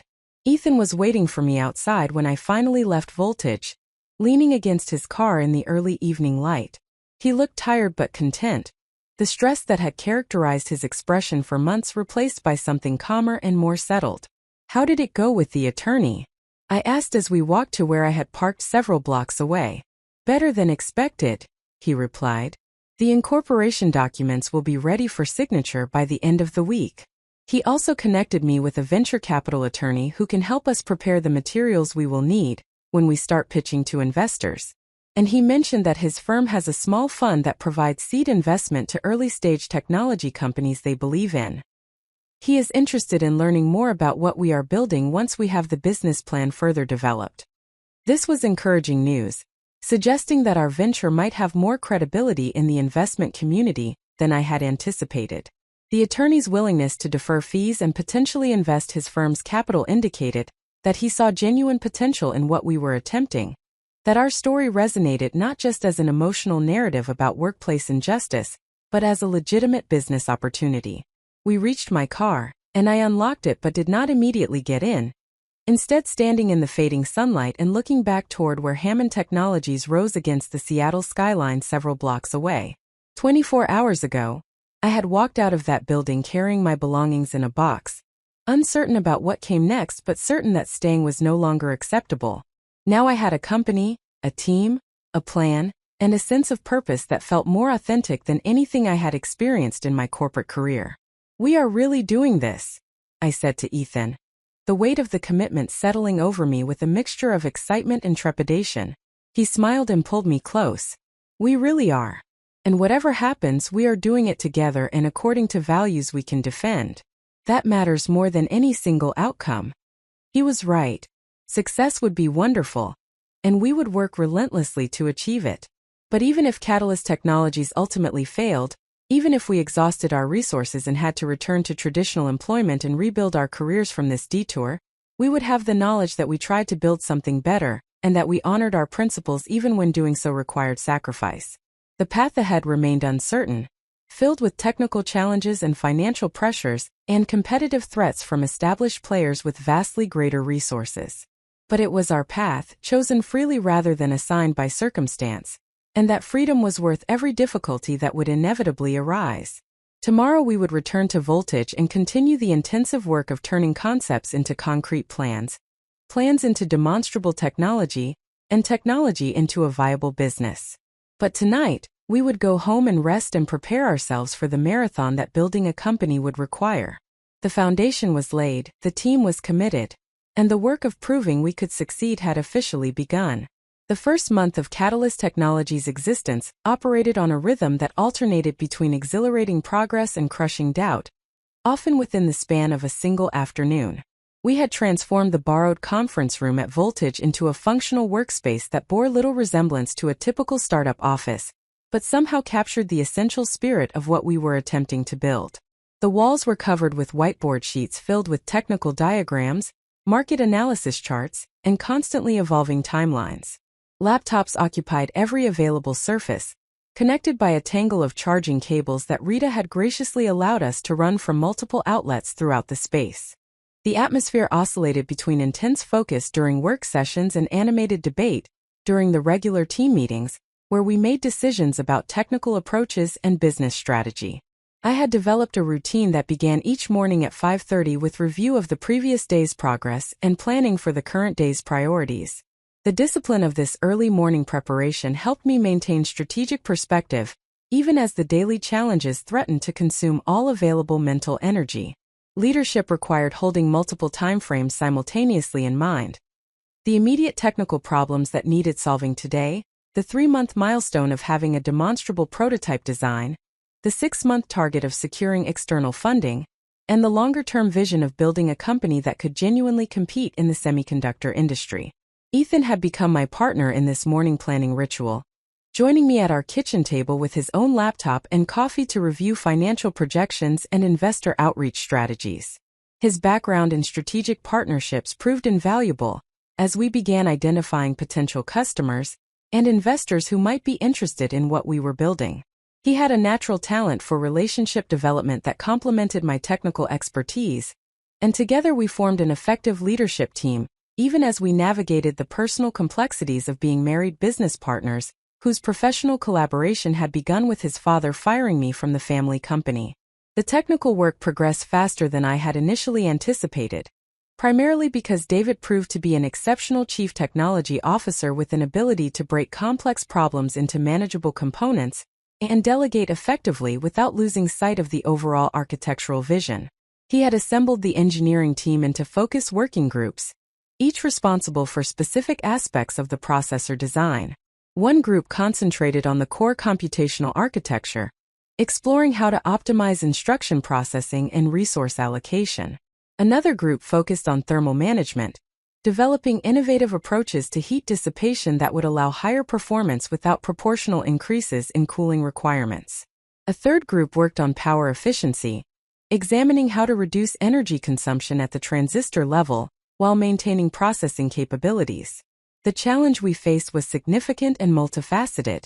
Modern processor design represented decades of accumulated innovation by companies with essentially unlimited research budgets and hundreds of engineers dedicated to incremental improvements. We were a team of 12 attempting to develop something genuinely novel that would offer sufficient advantage over existing solutions to justify the disruption and risk of adopting an unproven technology from an unknown company. The ambition bordered on hubris, and I was acutely aware that the overwhelming majority of hardware startups attempting similar challenges failed to achieve commercial viability. What gave me confidence despite these daunting odds was the quality of insight that emerged from our team discussions. These were not people simply following established approaches or incrementally improving existing designs. They were creative problem solvers who had been constrained by corporate politics and conservative decision-making at Hammond Technologies, now unleashed to explore genuinely innovative solutions without the bureaucratic obstacles that had slowed progress in our previous environment. The walkout had not just been a protest against unjust treatment. It had been an emancipation of talent that could now operate at its full potential. Marcus had become the operational heart of the technical team, translating David's architectural vision into specific engineering tasks and managing the daily execution that would eventually accumulate into a complete design. His ability to identify potential problems before they became critical issues saved us countless hours of rework and prevented several technical dead ends that could have consumed weeks of effort. He had developed a habit of conducting what he called failure analysis sessions, where the team would deliberately try to identify weaknesses in our current approaches and stress test our assumptions before committing significant resources to particular solutions. One such session in the third week of our operation produced a breakthrough that would ultimately define Catalyst Technologies' core innovation. We had been struggling with the fundamental tension between processing speed and energy efficiency, attempting to optimize both simultaneously, but finding that improvements in one dimension typically came at the expense of the other. The existing industry approach involved various compromises and trade-offs, accepting certain limitations as inherent to the physics of semiconductor operation. During the failure analysis session, Jennifer posed a question that initially seemed tangential to the immediate technical challenge, but ultimately reframed our entire approach. She asked whether we were thinking about the problem correctly, whether the assumption that processing speed and energy efficiency existed in fundamental tension was actually accurate or simply a limitation of current architectural approaches.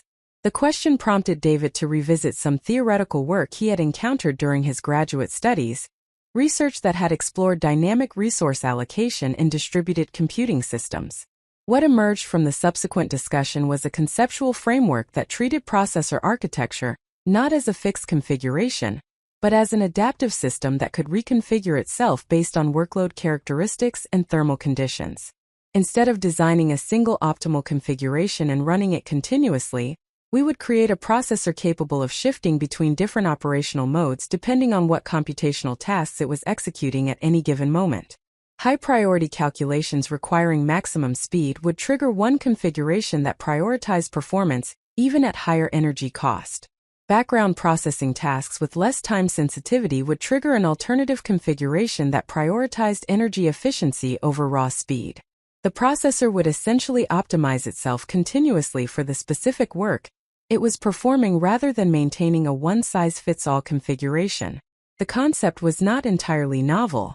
Existing processors included some dynamic capabilities, such as clock speed adjustments and power state management. However, our approach would implement this adaptability at a much deeper architectural level, allowing fundamental reconfiguration of how computational resources were allocated and utilized. The technical challenges of implementing such a system were substantial, requiring sophisticated control logic and extremely fast switching capabilities between operational modes. However, the potential performance benefits were correspondingly significant, potentially offering 20 to 30% improvements in energy efficiency without sacrificing processing capabilities during high-demand periods. David spent 2 full days developing detailed simulations of how this adaptive architecture might function in practice, modeling its performance across various workload scenarios and comparing results to existing processor designs. The preliminary data was encouraging enough to warrant redirecting our entire technical effort toward exploring this approach in depth. We were no longer attempting to build a marginally better version of existing technology. We were developing something genuinely different that could potentially transform how data center operators thought about the relationship between computational capacity and operational costs. The business implications of this technical direction became the focus of several intensive strategy sessions with Sarah and Jennifer. If our technology delivered on its theoretical promise, we would not be selling to the commodity processor market, where competition was primarily price-based and profit margins were thin. Instead, we would be targeting premium customers who operated large-scale data centers, and for whom even modest percentage improvements in energy efficiency translated to millions of dollars in annual savings. This was a smaller total addressable market than the broader processor industry, but it was a market where our innovation would have clear economic value, and where customers would be willing to pay premium prices for technology that genuinely solved their most pressing operational challenges. Sarah developed financial models that projected potential revenue, based on various scenarios of market penetration and pricing strategies.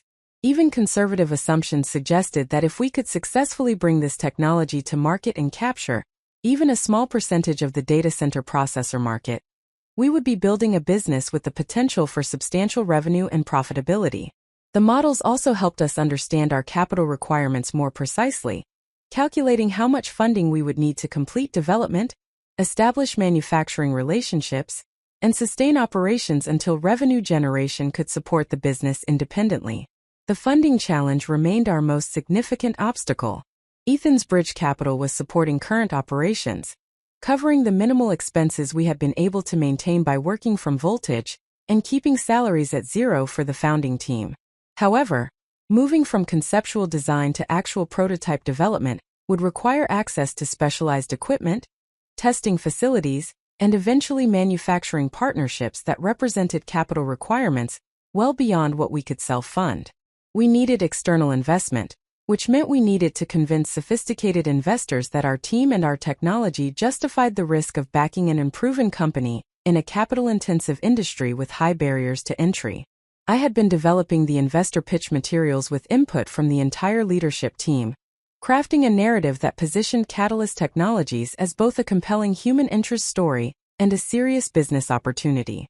The walkout from Hammond Technologies provided an attention-grabbing origin story that differentiated us from typical startup pitches, but we needed to ensure that investors saw beyond the drama to recognize the substantive technical and commercial potential of what we were building. The pitch needed to demonstrate that we understood our market, had identified a genuine customer need, possessed the technical expertise to develop a solution, and could articulate a realistic path to revenue generation and eventual profitability. Ethan had been reaching out to his network of connections in the Seattle venture capital community, scheduling preliminary conversations to introduce Catalyst Technologies and gauge interest in learning more once we had completed our initial design work. The responses were mixed but generally more positive than I had anticipated.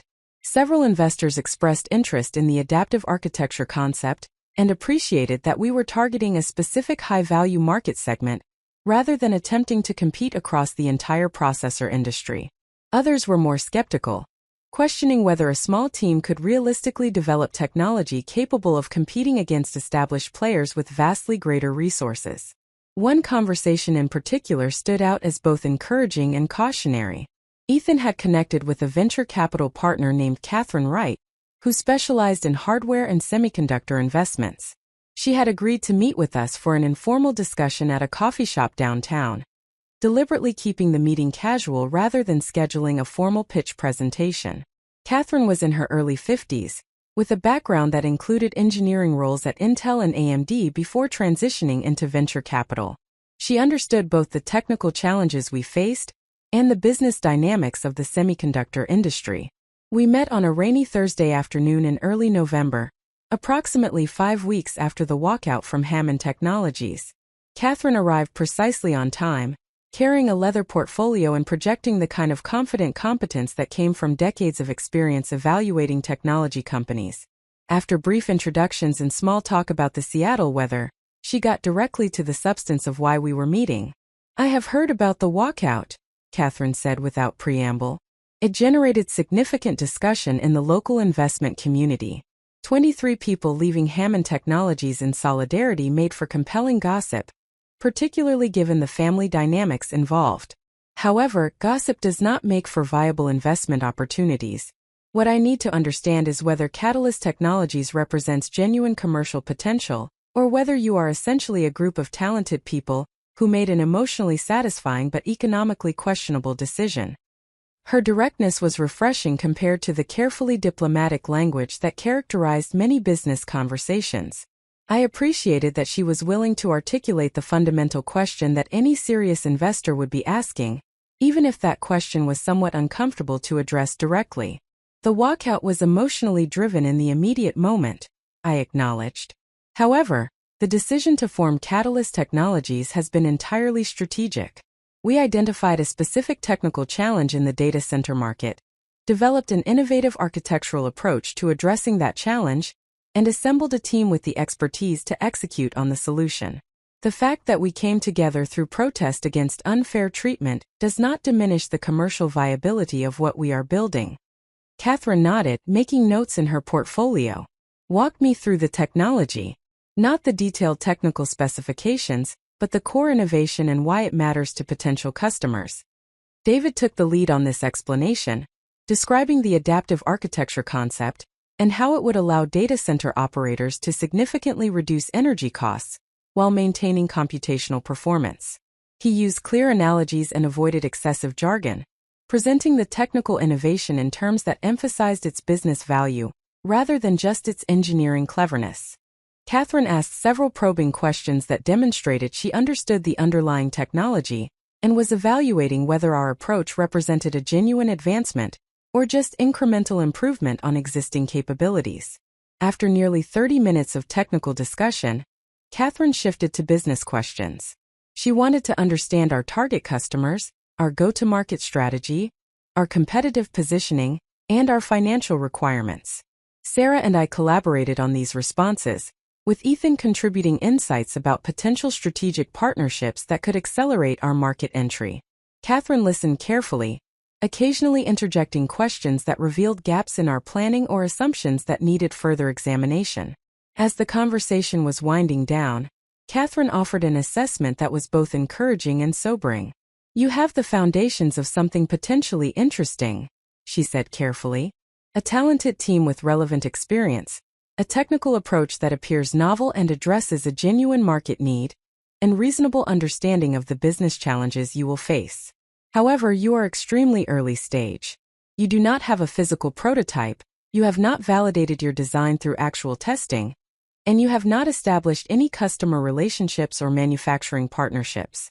What you have is essentially a credible hypothesis that needs extensive validation before it becomes an investment opportunity." She paused to let that assessment settle before continuing. "What I would recommend is that you focus your immediate efforts on de-risking the technology. Complete your design work, run comprehensive simulations, and if possible develop some form of proof of concept that demonstrates your adaptive architecture actually functions as theorized. Once you have that validation, come back to me with updated materials and we can have a more substantive conversation about potential investment. I am interested enough to want to follow your progress, but not yet convinced enough to commit capital." The feedback was fair and aligned with my own understanding of where we stood in the development process. We had made remarkable progress in 5 weeks, but we were still in the early stages of transforming a concept into a demonstrable technology. Catherine's interest, even if conditional on further validation, was encouraging because it suggested that sophisticated investors could see the potential in what we were attempting despite the obvious risks and challenges. As we walked back to where we had parked after the meeting concluded, Ethan reflected on what Catherine had told us. She basically gave us a roadmap for what we need to accomplish to be investment ready. Complete the design, validate through simulation and proof of concept, then return with evidence that reduces the perceived risk. That is valuable guidance even if it means we have several more months of intensive work before we can raise external capital. He was correct, and I found myself energized rather than discouraged by the conversation. Clear objectives were better than vague encouragement. We knew what needed to be accomplished and could organize our efforts accordingly. The challenge was substantial but not impossible, and having a concrete target to work toward provided motivation and focus that would carry us through the difficult weeks ahead. The team responded to this clarity of purpose with renewed intensity. David restructured our technical work streams to prioritize the validation work that would be necessary to demonstrate our adaptive architecture's viability. Marcus organized the engineering team into a more rigorous development schedule, with defined milestones and deliverables. Sarah updated our project timeline and financial models to reflect the extended runway we would need before being able to raise external funding, calculating precisely how long Ethan's bridge capital would sustain operations at our current burn rate. The numbers were concerning but manageable. We had approximately 4 months of runway remaining before we would need to either secure external investment, generate revenue, or make difficult decisions about reducing team size or pivoting to alternative business models. For months to complete the design work, validate the technology through comprehensive simulation, and ideally develop some form of proof of concept that would demonstrate real-world functionality. It was an aggressive timeline but not impossible if we maintained focus and avoided major technical setbacks. Jennifer took responsibility for developing the proof of concept strategy, recognizing that we needed to find an approach that would provide meaningful validation without requiring the full capital investment of manufacturing actual processors. She proposed that we could potentially use field-programmable gate arrays, specialized chips that could be reconfigured to emulate custom processor designs, as a way to test our adaptive architecture in a physical form without the expense and time requirements of custom silicon fabrication. The FPGA approach would not provide the full performance characteristics of a production processor, but it would allow us to demonstrate that our control logic functioned correctly, and that the adaptive reconfiguration could happen as quickly as our design required. The challenge with the FPGA approach was access to appropriate hardware and development tools, which were expensive and typically available only to established companies or research institutions with substantial budgets. However, David had maintained relationships with faculty members at the University of Washington's Electrical Engineering Department from his time as a graduate student there. He reached out to explore whether the university might be willing to provide access to their FPGA development facilities in exchange for some form of collaboration or eventual licensing of any intellectual property we developed. The resulting negotiations took nearly 2 weeks and involved meetings with department administrators, technology transfer office representatives, and faculty members who would need to approve any external use of university resources. Eventually, we reached an agreement that allowed Catalyst Technologies to use the university's FPGA laboratory on nights and weekends when it was not needed for academic instruction or faculty research projects. In exchange, we would provide guest lectures to engineering students about processor design and startup company formation, and we would give the university a small equity stake and first option to license any patents we developed from the work conducted using their facilities. The agreement was not ideal from a pure business perspective, as it meant sharing both intellectual property and equity with an institution that was not contributing capital or operational effort to our company. However, it was a pragmatic compromise that gave us access to resources we could not otherwise afford, and established a relationship with a respected research institution that would provide credibility as we approached potential investors and customers. Sarah negotiated the specific terms to ensure we maintained control over our core technology, while satisfying the university's legitimate interests in protecting their investment in research facilities. With access to the FPGA laboratory secured, we entered a new phase of intensive development work that pushed the entire team to the limits of their capacity and endurance. The engineers worked in rotating shifts to maximize utilization of the limited time we had in the university facilities, often pulling all-night sessions to complete testing and iterate on designs. David practically lived at the laboratory during this period, supervising the technical work and making real-time decisions about design modifications based on what we were learning through hands-on implementation. I maintained focus on the business development and fundraising preparation, working with Sarah and Ethan to refine our pitch materials and financial models based on the technical progress we were making. Every milestone the engineering team achieved became part of our investment narrative, demonstrating progress and reducing perceived risk in ways that would make us more attractive to potential investors. Jennifer managed the proof-of-concept development timeline, coordinating between the technical work and the business requirements to ensure we were building toward clear demonstrations that would resonate with investors and potential customers. The personal toll of this intensity was significant. Most of the founding team was working 70 to 80 hours per week, sustaining themselves on minimal sleep and growing anxiety about whether our runway would last long enough to achieve the validation we needed. Relationships outside of work suffered as people sacrificed personal time to meet project demands. Several team members were burning through personal savings faster than anticipated, creating financial stress that compounded the professional pressure. The romantic notion of startup life, where passionate entrepreneurs cheerfully worked around the clock in pursuit of their vision, was replaced by the exhausting reality of sustained high-intensity effort with uncertain outcomes. Rita continued to provide both space and moral support, recognizing the strain we were under, and doing what she could to make our working environment more bearable. She started keeping the coffee shop open later on evenings when she knew we would be working late, providing food at cost and occasionally simply giving us meals she claimed would otherwise go to waste. Her generosity extended beyond practical assistance to emotional support, taking time to talk with team members who were struggling and offering perspective from someone who had survived the startup journey and emerged successful on the other side. One evening in late November, as I was working alone in the Voltage conference room after the rest of the team had gone home, Rita brought me a cup of tea and sat down across the table. She had clearly been waiting for an opportunity to talk privately, and I set aside my laptop to give her my full attention. "You are going to burn yourself out," Rita said gently but firmly. "I watched you arrive here at 6 this morning, and it is now 11 at night. You have been working for 17 hours straight, and this is not the first time I have seen you maintain this kind of schedule. You cannot sustain this pace indefinitely, and your team is following your example, which means they are burning out as well. Her observation was accurate and uncomfortable to acknowledge. I had been so focused on meeting our technical milestones and preparing for investor conversations that I had not adequately considered the sustainability of the pace we were maintaining. Leadership required attention not just to immediate objectives, but to the long-term capacity of the team to continue performing at high levels.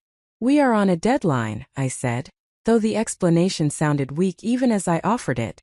We have 4 months of runway, and if we cannot validate our technology and secure funding in that window, everything we have built falls apart. The intensity is necessary to meet that timeline. Rita shook her head. The intensity is necessary, but the pace is counterproductive. People make mistakes when they are exhausted. They miss creative solutions because their minds are too tired to think clearly. They become resentful of the work instead of energized by it. You need to find a sustainable rhythm that maintains productivity without destroying the people doing the work. That is part of leadership too, protecting your team from themselves when necessary. She was right, and I knew it even though acknowledging it required confronting my own anxiety about whether we could succeed without the extreme effort I had been demanding from myself and implicitly from everyone else. The fear of failure had been driving me to push harder and work longer. But that approach was ultimately self-defeating if it led to burnout and mistakes that undermined our progress. I thanked Rita for her honesty and promised to address the sustainability of our work pace with the team. The following morning, I called a meeting focused not on technical milestones or business strategy, but on operational health and team well-being. I acknowledged that we had been working at an unsustainable pace, and that this needed to change even though our timeline pressures remained real. We established more reasonable working hours with explicit expectations that people would not regularly work past 7 in the evening or come in before 8 in the morning. We implemented a policy that at least one day each week would be designated as a reduced intensity day, where people could catch up on less critical tasks without the pressure of pushing toward immediate deliverables. The response to these changes was visible relief from most of the team, validation that Rita's concern had been well-founded. Productivity did not decline as I had feared it might with reduced hours. Instead, people worked more efficiently during the time they were in the office, and the quality of their output improved as exhaustion gave way to more sustainable energy levels. The lesson was humbling but valuable, a reminder that effective leadership sometimes meant pulling back, rather than pushing harder, that sustainable success required attention to human capacity, and not just technical objectives. By early December, 8 weeks into Catalyst Technologies' existence, we had reached several critical milestones that positioned us for the next phase of growth. The adaptive architecture design was complete and extensively documented, representing genuinely innovative approaches to processor efficiency that we were confident could be defended through patent applications. The FPGA proof of concept was functional and demonstrated that our control logic worked as designed, providing evidence that the adaptive reconfiguration could happen quickly enough to be practical in real-world applications. The business plan was comprehensive and well-researched, articulating a clear value proposition and realistic path to market entry. We were ready to begin serious conversations with investors, armed with substantially more than the conceptual hypothesis Catherine Wright had evaluated 6 weeks earlier. We had validation, we had proof of concept, and we had a team that had demonstrated its ability to execute under pressure and deliver on ambitious technical objectives. The journey from unemployed protesters to credible startup company had required extraordinary effort and meaningful sacrifice, but we had successfully made that transition. The foundation was solid, the technology was validated, and the next chapter of building Catalyst Technologies could begin. The work ahead would be different but no less challenging, requiring us to convince skeptical investors that we deserved their capital, and eventually to prove to customers that our technology delivered on its promise. However, we were no longer simply reacting to the injustice of my termination or operating on emotional momentum from the walkout. We were building something real, something valuable, something that could succeed on its own merits.